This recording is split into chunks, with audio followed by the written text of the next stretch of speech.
What's up, everybody?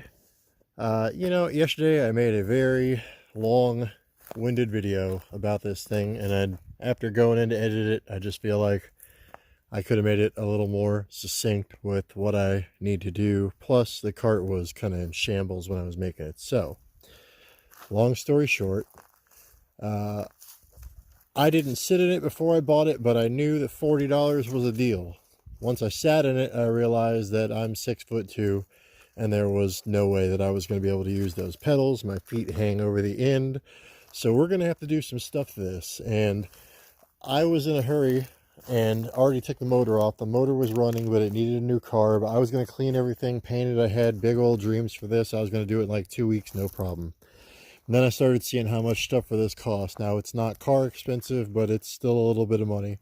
And it's the holidays. And I'm not in a rush, so I'm going to make a bunch of videos about this because after, like I said, sitting in it, it turns out that even if I had put the motor and everything on it, got it all running, painted up, once I hopped in it, I wasn't going to be able to drive it anyway. It would have been impossible. So, on today's video, I think we're going to cut this bad boy in half and add 10 inches to it because I saw Duckman Cycles and Volkswagens do something very similar, and I think we're about the same size.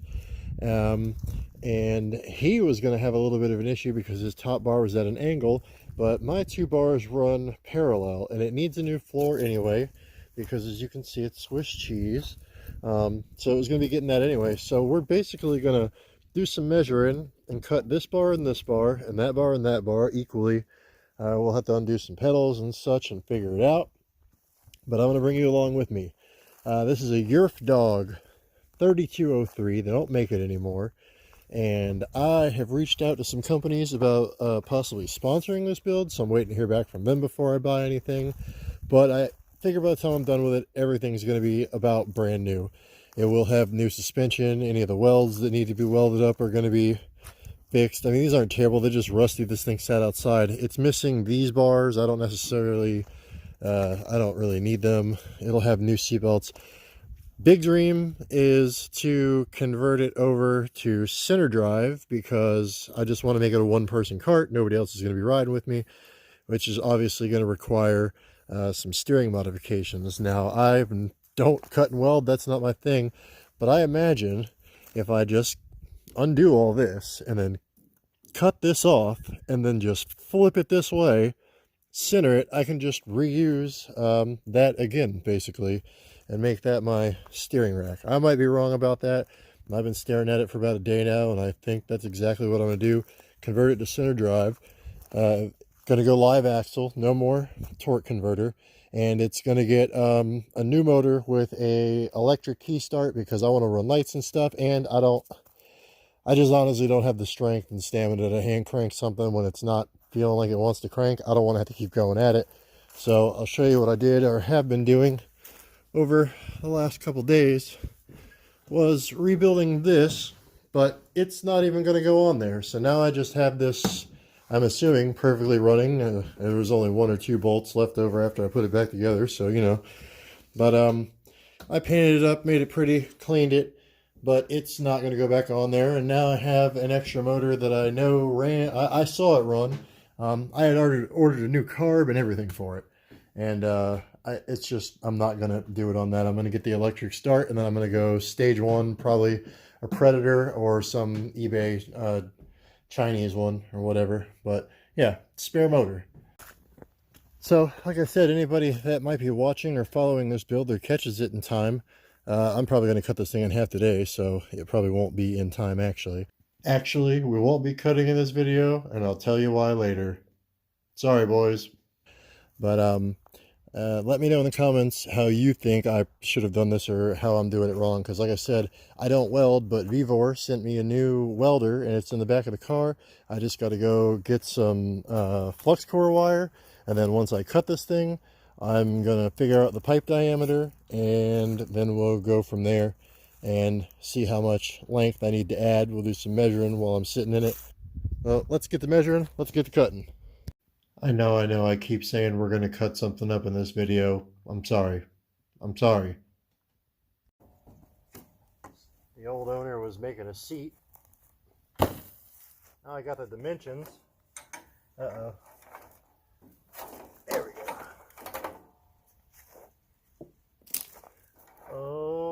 bungee cord. Let's go. Okay, so we're definitely gonna have to stay between here and here because that's straight.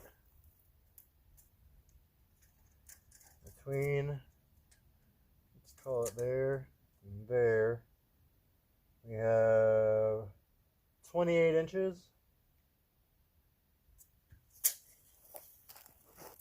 Down. Oh man, is it gonna be? Oh, okay. I saw that seat bracket. I thought it was gonna be 3 bars we were gonna have to cut through.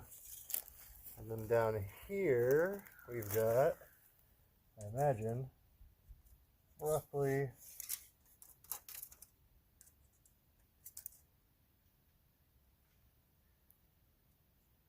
let's call it that 26 inches. We can write that down.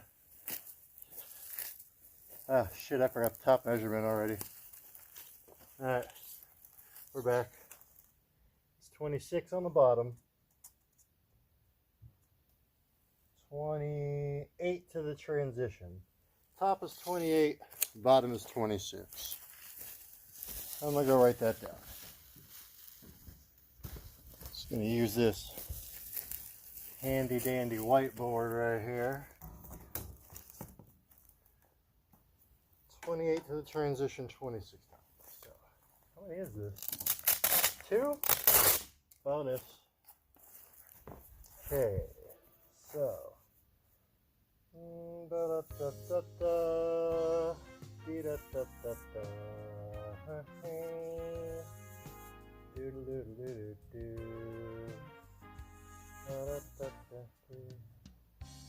Bottom.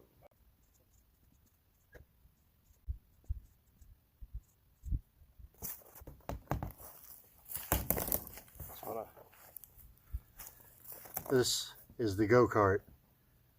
This is the go-kart. Top bar 28. Bottom 26. That sounds right. As you can see, somebody should have told me that there was going to be oil in the crankcase when I pulled the crankcase cover off. Oh, man. It was so pretty while it lasted. Let's hobble. So I was having a hard time figuring out how I was going to figure out if this piping was all the same size and the outside diameter because I'm not a fabricator. So I was thinking string or measuring tape's not going to be very accurate, but I went and grabbed me some painter's tape, and I imagine if I wrap this painter's tape around the pipe and then I can take it off, it will give me the exact, as long as you get the tape straight, which I did not, apparently. It'll give me the measurement I need, but I did not get the tape straight. Okay, must get tape straight. Really not trying to put my butt in the camera, but it feels like I might have to here in a second. I'm going to go see if I can get any kind of accurate measurement off of this size. There's probably a better way to do that. I'm sure there's 9,000 ways to do that. I probably could have Googled it. Okay, excuse my nasty ass workbench. Like I said, somebody should have told me that oil comes out of the crankcase. Duh. So, this is the tape. You just saw me put on the pipe out there. Not super accurate, but it's enough. I came in here, I found a socket that it fits around. That's an 18mm socket. When I take that 18mm socket and I set it on my tape measure, oh shit. Well, the tape measure doesn't lay flat exactly. Can't do the balancing act and one hand this bad boy. But it's an inch. If you let's see if we can get down there. Yeah, you can see it's an inch. The outside diameter of the pipe that I need is an inch. This is a super simple way to make it portable. If you got to go to Lowe's or wherever you're going to get your pipe from, you can take this with you and know that this is, I mean, you know, the tape get distorted or whatever, string, lose it. You just take this 18mm socket that you never use on anything up until the day you lose it from doing this. You can thank me later. And you can use it to get your outside diameter. But also, this will be handy, tell your friends, your 18mm socket is an inch wide. Again, you can see So that is exactly what we got to go find some of, or possibly order on Amazon or Tractor Supply. So I got the top bar measured out and marked off on both sides. I went ahead and decided that towards the front would be 14 inches from here to here. Right, so that's where we're gonna add our 10 inches. There'll be 10 more inches going that direction. Got it marked off on that side too, and I believe I'm just going to cut it straight across because the bars are straight, so it shouldn't be nothing to add them 10 inches unless yeah, they're straight. They're just out because of the way the frame goes. So yeah, I'm gonna mark those other two off and we'll get some pipe, we'll get to cutting. And there's a military helicopter somewhere. Wow, I can't see it, but he's over there. I'm sure you can hear it. Well, that was unfortunate. I live outside of a pretty tiny town, and my options are limited, and there's no tubing suitable for what I need currently around. However, I went on Amazon and they sell it in 10 and 12-inch lengths for $18.99 for a set. I need 2 sets, so I'm going to go ahead and order that, and then I'm going for the weekend to Biloxi for my birthday. Hopefully I win a bunch of money and I can just come back and do this cart real fast. Otherwise, hang tight with me, guys. These videos are going to get better, and we're actually going to get some parts put on it. But now you know the deal with the cart, and I promise you, even though you probably think this video is long, it's a lot shorter than the one I shot yesterday. So until you see me again, I imagine the next time you do see me again, we will be cutting or putting something on this. I promise I won't just bring you a video of us doing nothing again. So trust in that, or don't. I don't know. It's up to you. Later, taters.